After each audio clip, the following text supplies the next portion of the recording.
Would you like to reach our film and TV review podcast audience? Do you have a product or service of interest to film and TV home consumers or followers of the entertainment industry?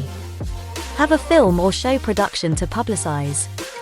For affordable price plans for all budgets, get in touch and find out about our introductory advertising options.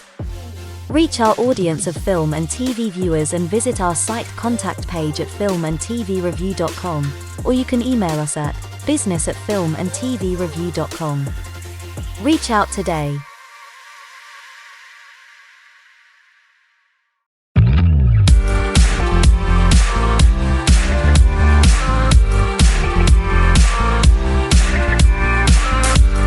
Welcome to filmandtvreview.com. Catch the latest film, TV and streamed show reviews every week.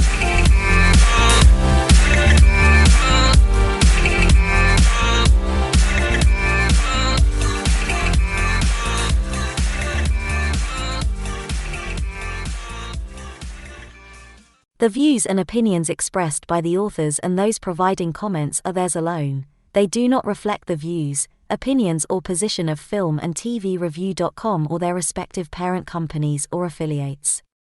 Filmandtvreview.com makes no representations as to accuracy, completeness, correctness, suitability, or validity of any information in this program and is for entertainment purposes only.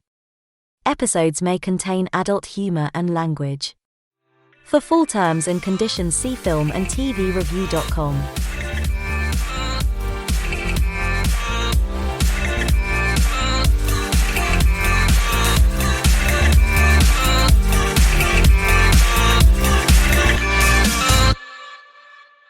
Hello there, and welcome to our special edition of Film and TV Review on a recent Star Wars property that's premiered on Disney Plus, and that was Darth Maul Shadow Lord. And, this is, as we are kind of Star Wars fans here, I'm joined by my regular Star Wars fans, Noel and Sophie, who are our Star Wars experts. And this was obviously a long-awaited character animated series from, of course, The Phantom Menace. Follows Darth Maul after the Clone Wars, and Maul is having to navigate a galaxy scattered, where I guess the Empire has started to take root and everyone's split it into fractions, either criminal syndicates or maybe insurgents and so forth.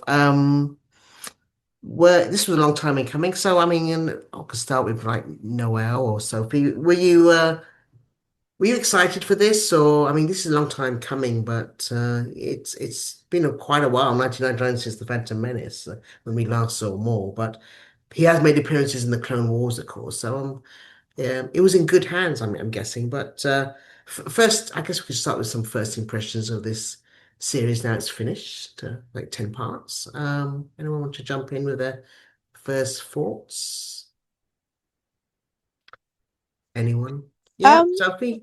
yeah, it was very exciting for me because he's been my favorite character for a very long time. And I've wanted more spin-off content from him. We've gotten it in Clone Wars, we've gotten it in Rebels, very, very brief appearance in Solo. That was a bit confusing. Yeah. When it came out. None of us were expecting that. But now it's making more sense with this Maul show.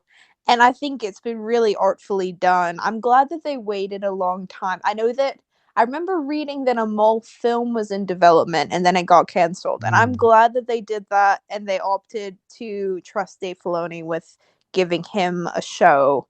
Because I think now it's been able to really draw out his character and develop it in unexpected ways. I'd love to hear your thoughts on this, Noel. I found that he's been more dignified in this series. You know, they have the tea ceremony, which is very, very impressive, and he fights with one arm behind his back like Dooku did. He's got a very measured way of talking, and his understanding of greater strategy and essentially playing the crime syndicates off against each other. And even letting Vader, spoiler alert if anyone hasn't finished it, but even letting Vader kill Daki rather than killing Daki himself, I think it's showing a greater sophistication to Maul's character. He's seeing strategy, he's acting dignified, he's not just sort of a brute in the way that he used to be. But yeah, I'd love to hear my fellow prequel super fan Noel on this. Yeah. I do think Maul's matured. It's funny you mention this because when I was watching it last night, I was literally looking up his age. He's in his 30s in this one. I think all the characters kind of have to age fast between the Clone War, like between episode 3 and 4, because there's a lot going on, you know what I mean? It's kind of like a Great Depression or, the rise of Mao Zedong or something like that. So all these characters age. But one of my favorite scenes in the Clone Wars is where he's like screaming at the defeat of Mandalore, how everyone's gonna die from everything, and he realized that even that doesn't work. So I guess he's like has to be calm and collected because it's the only way to get people to listen. But I do think he has matured quite a lot. I think each time something bad happens to him, whether it's getting his bottom half cut off or his brother dying or things like that, he matures a little bit more. I also think it's important for his character because I don't think I'm trying to think how old he is, and but he's about what's his name's age, Obi-Wan's age when he dies. But I think it's important for the character growth.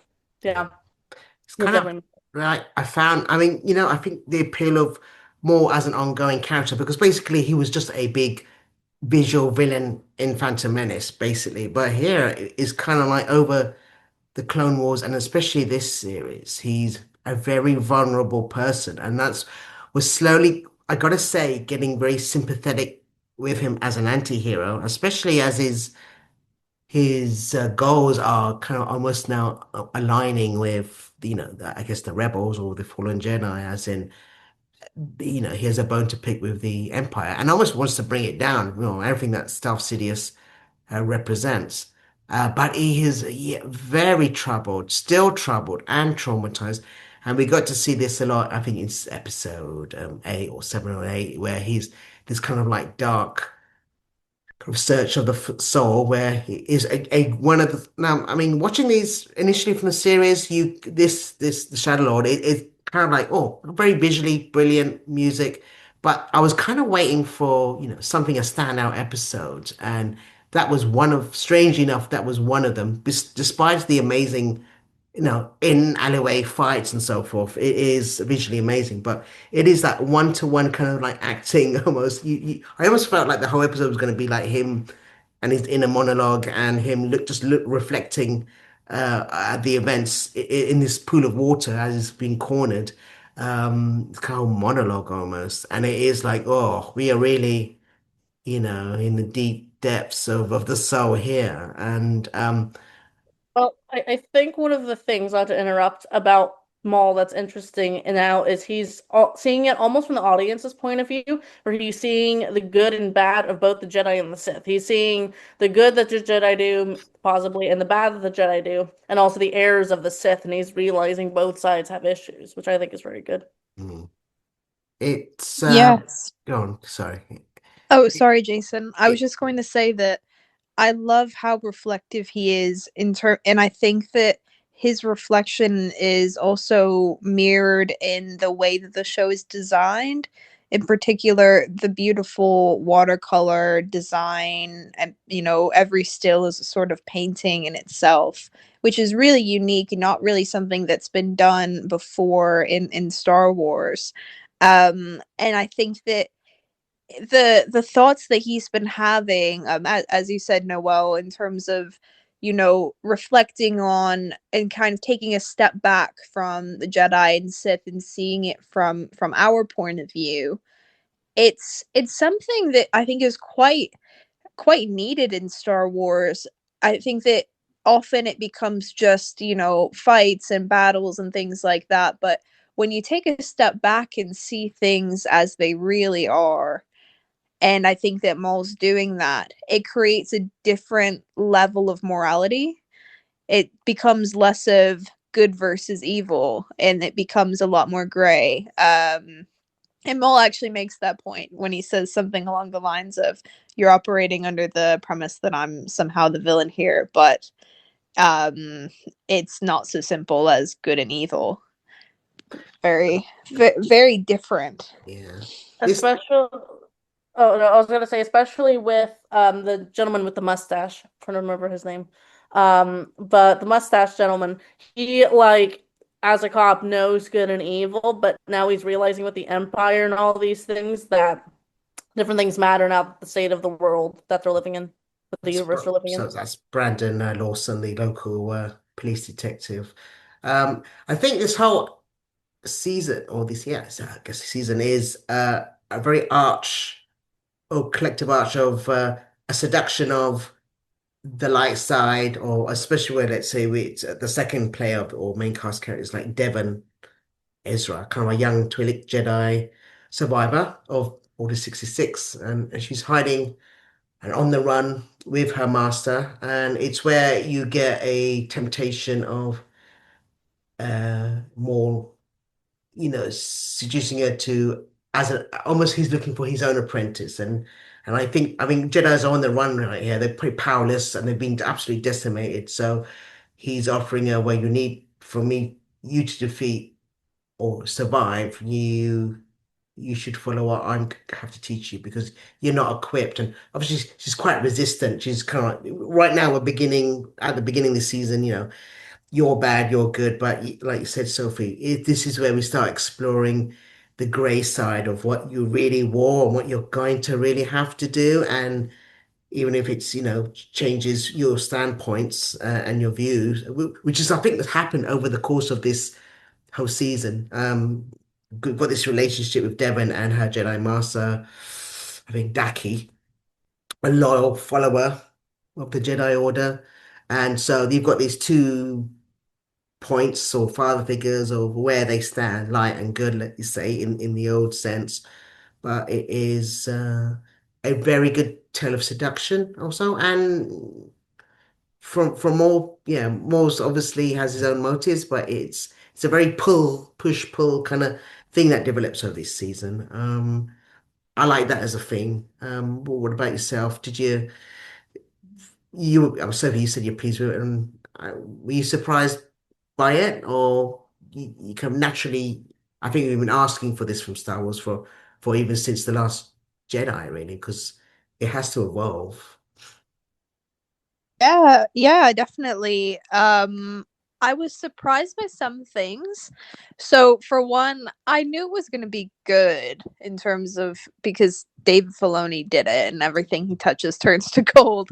But I didn't know it was going to be this nuanced and this thoughtful and this kind towards Maul. I think that he hasn't really been treated very well by Star Wars in the past. Mm.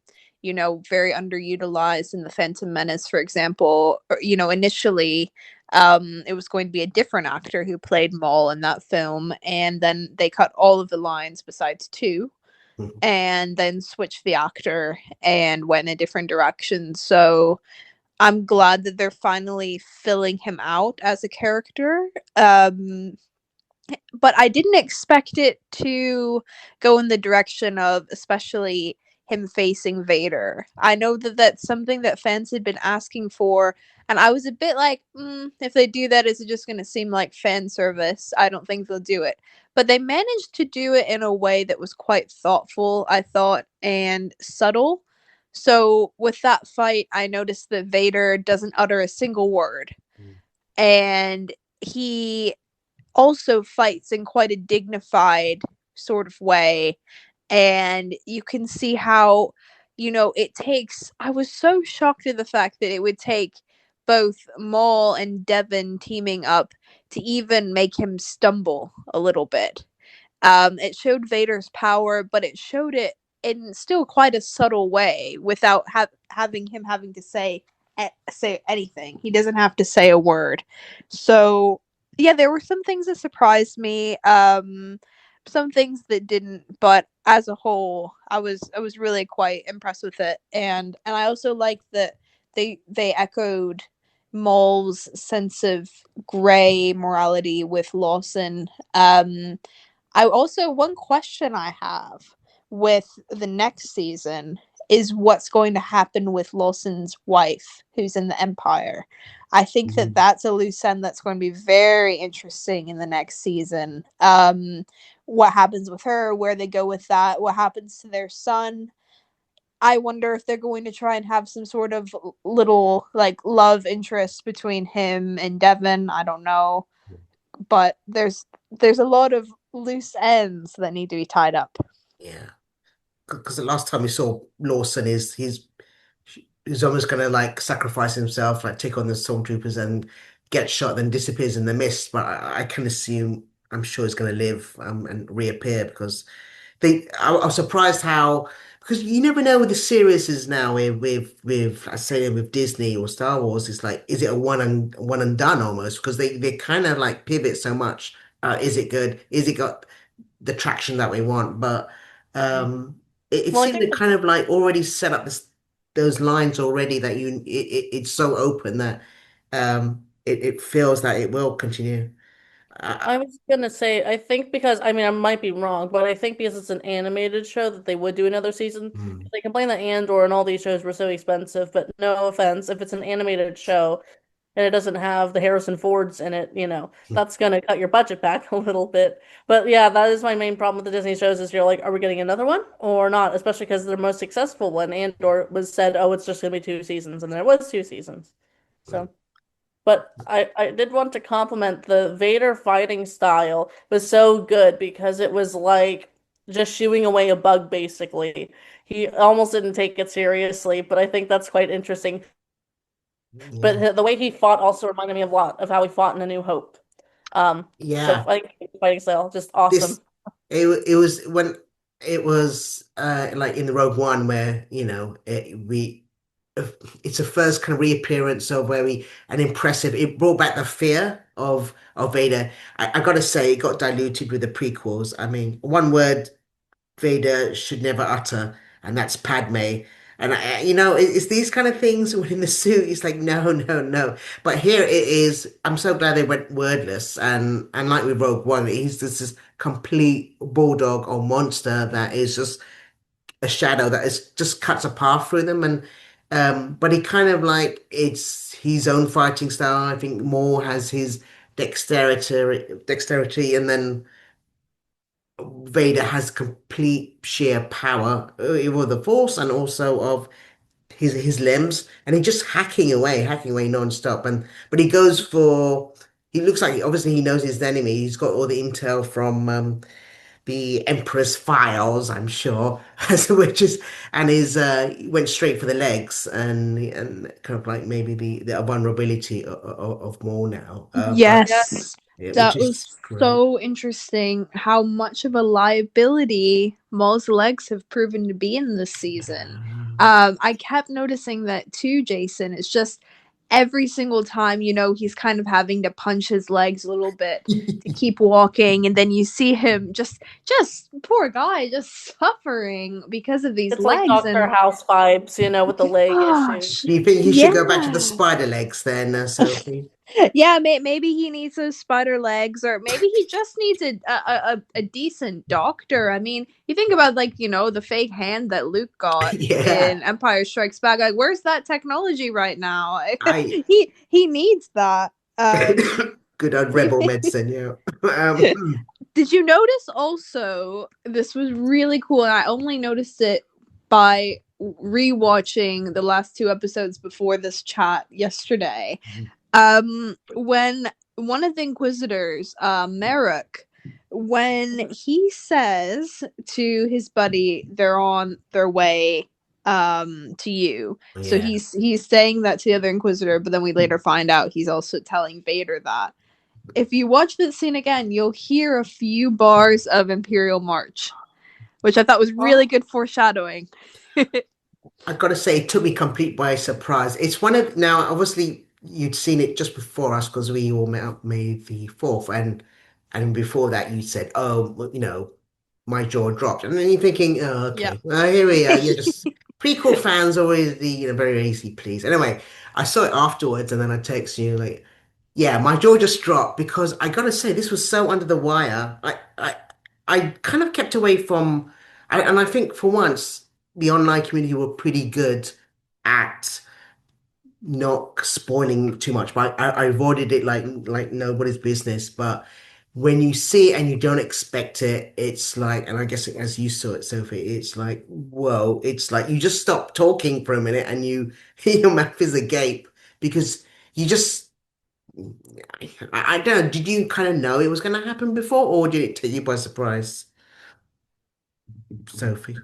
Um, I, to be honest, I knew he was going to face someone because it just seemed like we needed a climax at that point. Yeah. I hear what you're saying, Jason, what you said earlier, that like we needed kind of that standout episode or that standout fight or something like that. So I knew it was going to be someone big. I thought possibly it could have also been the Emperor. So I was thinking it was either going to be Vader or the Emperor.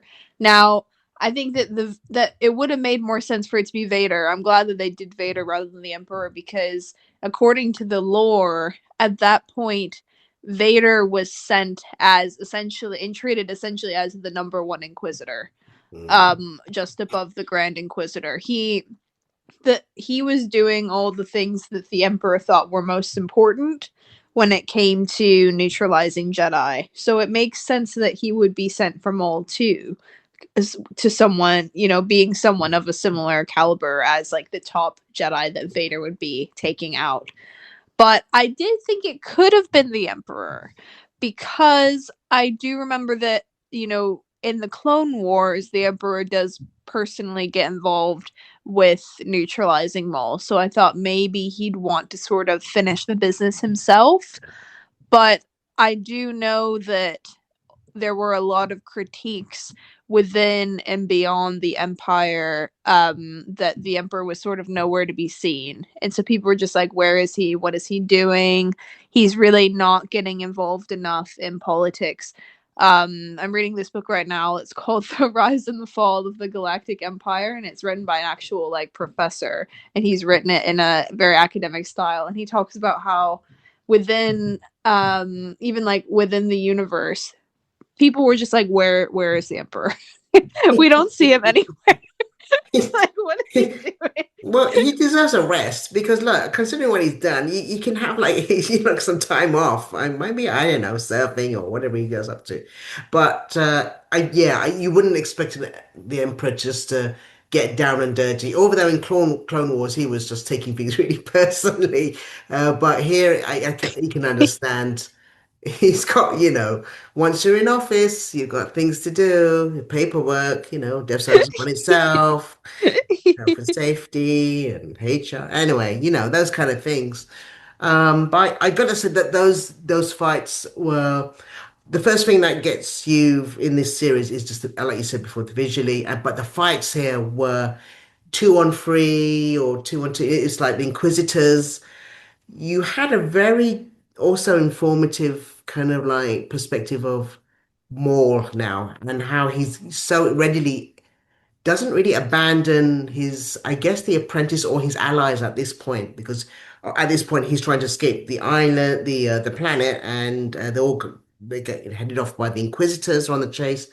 But in incredible and beautiful fights, which I think maybe only the animation could do. I mean, I was thinking, should this be a live action one? But yeah, I guess, and maybe more does deserve one, quite honestly.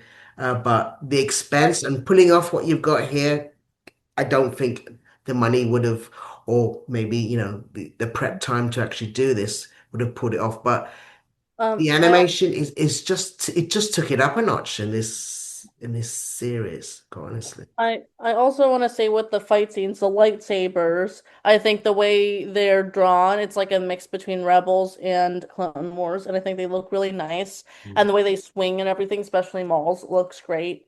But in terms of the fight scenes, I like what you can tell what's going on. I like when it's multiple on one, you can tell what's happening and it looks realistic. But when like if it could be live action, one thing I liked about this is all of the different unique species that we don't normally get to see. They're all normally background species, and I don't know if they would have done that in live action. Probably not. That's why in the Clone Wars you get all these fun aliens, and they're all cute. Mm, There's I a think heck that's a great point. Yeah.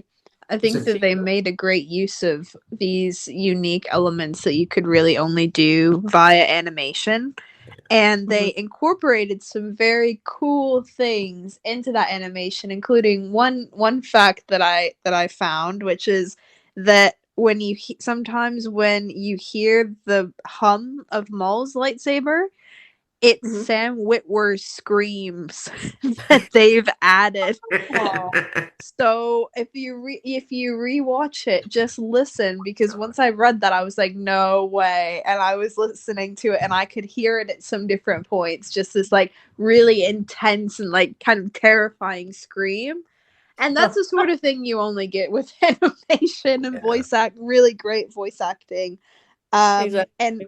some of the animation is just incredible. I do remember one scene that I kept rewatching over and over, and it's earlier on in the series actually, and it's when he's threatening Lutivario, who I love him, by the way. He's so iconic.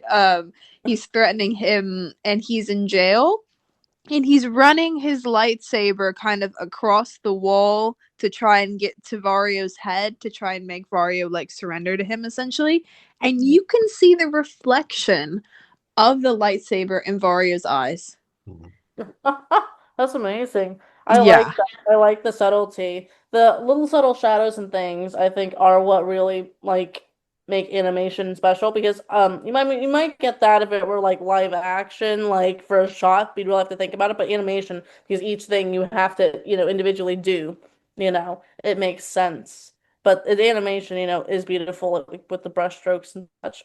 Also, you mentioned the voice acting. One thing I really like about this cast, because Star Wars either casts complete unknowns, it seems, or it casts in some of its things pretty famous people like Rosario Dawson and whatever, or whoever. And I like how some of the actors I knew from other things, but they're not like A or B list celebrities, but they are famous like television actors. Like I always joke that there's actors who've been on like Law and Order and everything. They've been on basically every show of the last 20 years. And some of those actors are in this show, and that's what I really like.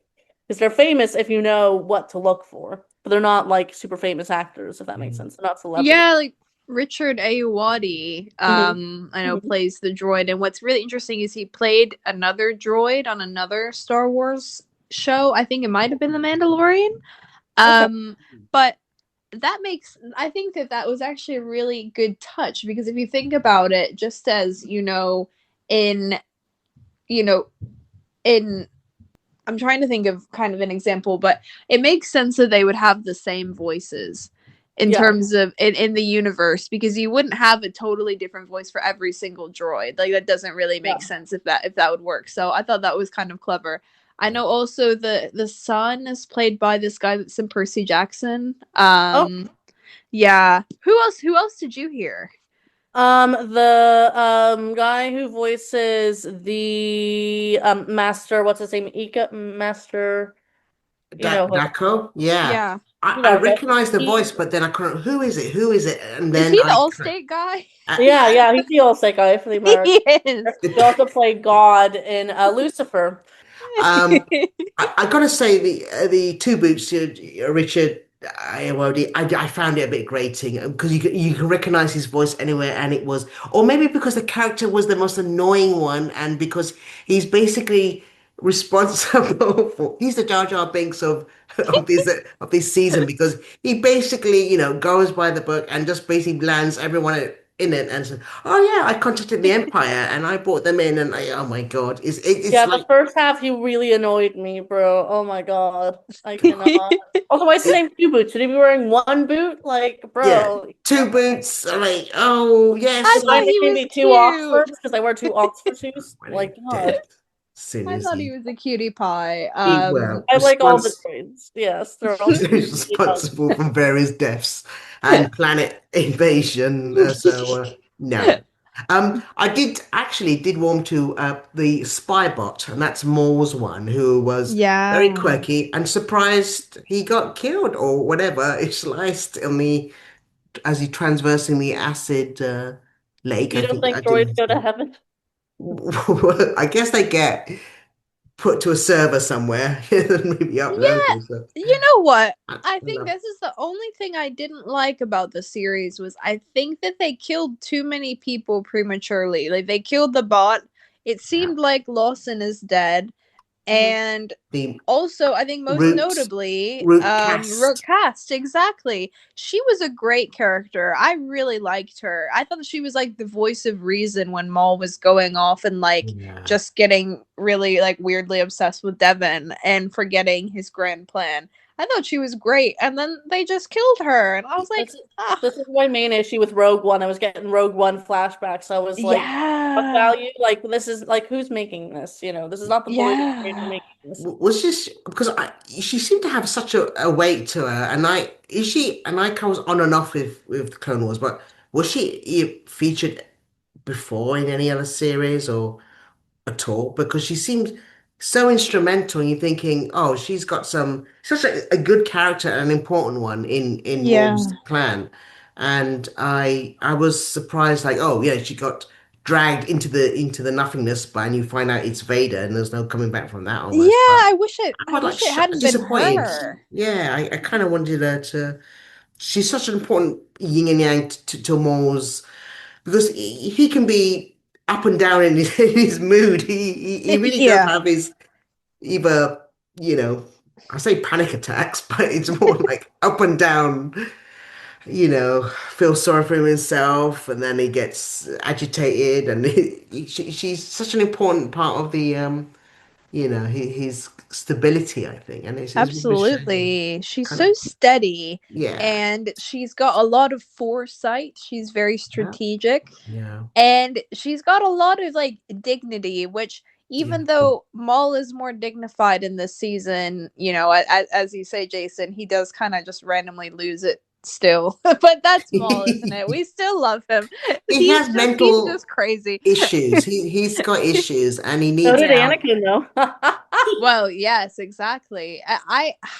I did read that she's a noblewoman on Mandalore, Lady Oh, Cast, oh, and that's part of why she's so disgusted when some of the Mandalorians are going to turn on Maul. yeah. She's kind of just like, ugh, peasants. Of course you would Mhm. do this.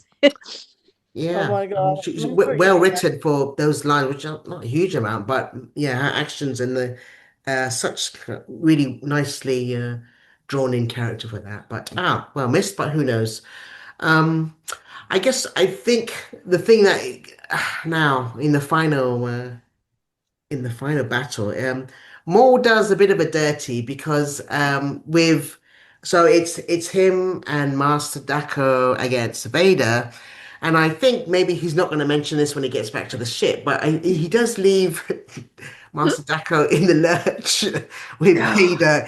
Ew, my leg is acting up again, and he kind of and I was surprised Master Dako was actually such a good fighter. I mean, to take on Vader basically on his own for great periods of time, and one was really was not a match for him at all. You always wonder how this Vader and more, but you kind of see it's a different league whatsoever where Vader is now, but Master Dako really held his own despite his age and so forth, but kind of left in the lurch by more almost purposely almost. And then back, I guess because he knows the prize for him is back in the ship where he's a new apprentice almost. And it is part of the last part of the corruption of the apprentice of I really like Devon for a few reasons, but one of the ones that I don't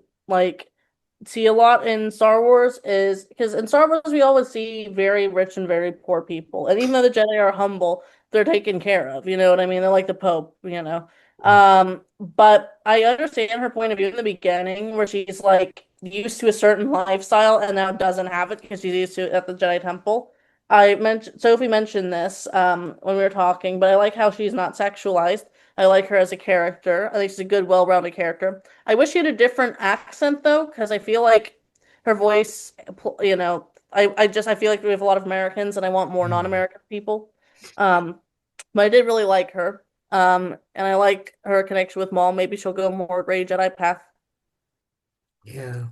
Mm. Oh, that's a really interesting point about her voice, Noelle, because I know in the Clone Wars, in terms of, the accent world building, the Twi'leks were all French, or they had like a French sort of accent, and she sounds incredibly American. So that makes me wonder if, now maybe I'm just totally over nerding out on this and overthinking it, but Yep. I wonder if that means that she was taken from Ryloth before Oh, someone like Ayla Secura was. So was Ayla Secura able to like grow up a bit longer on her home planet before joining the Jedi Order compared to Devin? I don't, or it even is Devin from a different planet and then was taken to Coruscant. I don't know, but I really ooh. like Devin's character too. I loved the scene where she picks them all up in the car and they Yeah. start blasting that music. I thought that was Yeah. epic. I at first like I liked her, but I thought she seemed a bit boring. But then as they continued to develop her, and I think it was mostly her master kind of inhibiting her that made her seem boring. But when she broke free of that and just got to be her, I really liked her. And I was always just getting so frustrated with Io Diodati because he every time she expressed any level of individuality, he was just putting her in her place. And I think Mhm. that was, I mean, I think it shows again. I mean, that's always the problem with the Jedi in that era is they're so bureaucratic. They're so just follow the rules, stay in your place, don't be an individual. That then people are going to fight No, back against that. Yeah. I think it kind of like it's hinted what was in the Phantom Menace. That's why you have, Qui-Gon Jinn. He represented, when you lose your individuality and then you kind of follow this just doctrine, whatever your background or what, well, your discipline or your sensibility, and it just crystallized them and they couldn't evolve because they were not. And I think it's exactly where what the fault of the Jedi were in this. It's also it's the root of what the fault was, and it's illustrated here. And it's what we wanted. I think the sequels to kind of address because you need to show. Hey, even Luke took that journey, right? He kind of like the left and the right. It's Yoda saying and the Emperor, kill the other one, but he chose not to, and then and then this is the through line I wanted to see in here, and it's much more open, interesting debate. And I think, well, she's an angry now. I mean, she's just mad that her master's been taken away with her, and then now under the influence of more, she's either going to be a Sith acolyte or what, or she'll be in conflict. Be interesting to see which way they fall. I'd actually like to see complete corruption of her. And then if it has a season 2 or 3, which are an interesting journey, because I guess you never, I thought maybe with Disney you wouldn't explore it as much because you really want to stay in your lane, but here they have been allowed to, and it makes it she's become more interesting because she's grappling with it. It's a corruption of her soul, and it's interesting to see how she battles that. And so we'll see. She did adopt the red lightsaber, I guess, didn't she? Because she took Yeah. Maul's. Yeah, Uh, because for a spell, I don't know why Jedi are so fine with their lightsaber like falling too often. Did we forget what happened in episode 2 that the lightsabers real life? I feel like I see this so much in Star Wars, especially the newer things, where people just lose their lightsabers and they're like, what you think they should have a oh what? string and then like on a wrist or something? Maybe, maybe. But I like how this series portrays the dark side in its various ways. I do think it's done really well. So I'm interested to see if she falls, or maybe she just wants to learn all the things. Well, Hmm. yeah, kind of a rounded, kind of like warrior, I think. But more, I kind of like really just sympathizing and really just feeling for him. It's kind of like, oh. He's because he's so troubled. He is a troubled person, and he's got so much. And it's not. It is his show, but rightfully so that he's not the strongest person in there, as in mentally Hmm. or. with his issue, and it's just such a great anti-hero to But kind of round it out. I really, as much as, he is my favorite character in Star Wars, Mm. I really hated him when he left Docky behind, which shows how well they animated that scene because I just saw the utter look of betrayal and then how small Docky looked compared to Oh, Vader. And then, Vader goes like full beast mode and just starts like walloping him with his lightsaber. And just I found that to be so moving, actually. And I mean, they never used to be able to do this sort of thing with animation, to like show betrayal, pain, and shock in someone's eyes. mm. But that's what they did with Docky, and then just making Vader look as, as you said, Jason, earlier, as imposing and terrifying and huge as he is in the originals. Um, I thought that was really well done and really brought an emotional reaction out of me. It was really interesting seeing Vader go back to, how we saw him in the originals. I always have thought though that this is just cycling back to a point that you made earlier about how Docky really held his own against Vader for a long time. Um, I do think Vader is kind of like Maul, and I think that they subtly made this point too. Vader is inhibited by his suit. It gives him sheer blunt strength, but it does cut off some of his abilities with the Force. He still is very powerful in the Force, but I do wonder if he got to use his full dark side abilities and wasn't in the suit, what he could do. Because there's certain things that he's just not good at because he doesn't get to use the Force in the same way that he used to. I was thinking in this series and also in Obi-Wan, he gets foiled by a bunch of rocks. Yeah. He Rocks and literally sand. rocks and Oh, sand. no, not the sand again. I was like, not again. This man just Yeah, the keeps getting rocks. defeated by rocks. And that would not happen, I think, if he wasn't as clumsy as the suit makes him. Yeah, yeah, Just like Maul's legs. Well, they're both almost like a tank, where a tank can do so much, but at yeah, the same time yeah. It's could kind of be destroyed. yes, immovable force, and then it just goes forward. Which is why the Emperor just kind of just uses him as this kind of like tank to go in and just destroy. But it's really just point and direct. But anything else, it's not much of not treated as a human anymore, or Yeah. as a person. Which is sad for him. But internally, he's stuck in his own prison. But maybe they'll appear much more. Yeah, I actually, yeah. So with this season, I was very much, I was kind of like pacey and thinking visual really nice, but then every so often you have a fight and then more but then the last 2 or 3 episodes absolutely just put it over the edge. And that really kind of like really resonated. And it just kind of like an, an, ex, an exciting product about Star Wars has come out again. And it's very rare, once in a while you get excited about what it can bring to you, and then it just takes us to school when it just shows us what can be done. Um, all right, well, I guess we're wrapping up, but it's basically Yep. I gotta say this season, and I'll ask you, but this season for me is like a great beginning act of for Devon's character, for Maul. I like to see where how he matures or changes, or what happens to him. I'm always going to stay in this path. I know ultimately a bad path, but he's going to do a lot, I think, and it is intriguing from a character point of view what's going to happen. But what about you two? Are you excited about what's to come and reinvigorated? Oh What's yeah. Oh yeah. I was so happy on May the 4th when I watched yeah. that series finale. Well, season finale, hopefully not series Yeah. finale.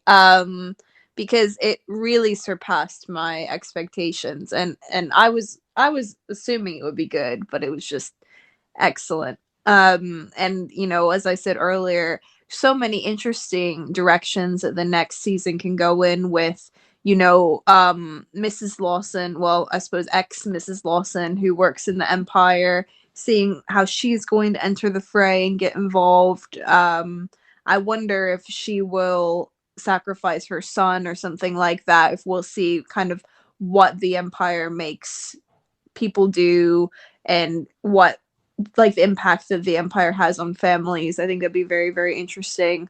I think that it could be interesting to explore the limits to droids and like droid loyalty through Two Boots. I have a feeling he might turn on Lawson because he has this intense drive to follow protocol. So I think he might revert back to his old ways and betray everyone again. I could see that happening. With Maul, he is now sort of on his own in terms of he's lost all of his supporters in Mandalore. Almost all of them. They've all turned on him or died. But he's, collaborating with Crimson Dawn. So it'll be interesting to see how he pivots from his old supporters to his new supporters, who I would suppose that Crimson Dawn are not going to be as impressive fighters and have as impressive of a lineage as the Mandalorians. So it might be a downgrade for Maul. So we'll see if Maul sort of settles into, leading people that aren't quite as up to snuff as the Mandalorians were. And I think that Devin will continue to kind of fall into herself, become more of an individual, and continue to operate in this gray area. I don't know. I don't think she's gonna go full dark. I think that having someone like Maul as a teacher will lead her more in a gray direction than a fully dark one. But I may be wrong. But those are my thoughts. Mm-hmm. I think that the show, like all of these animated shows, have started to learn from each other what we like and don't like.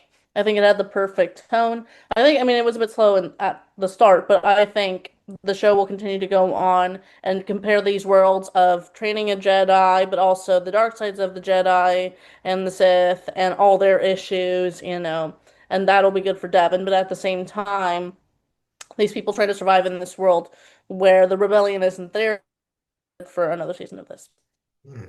Okay.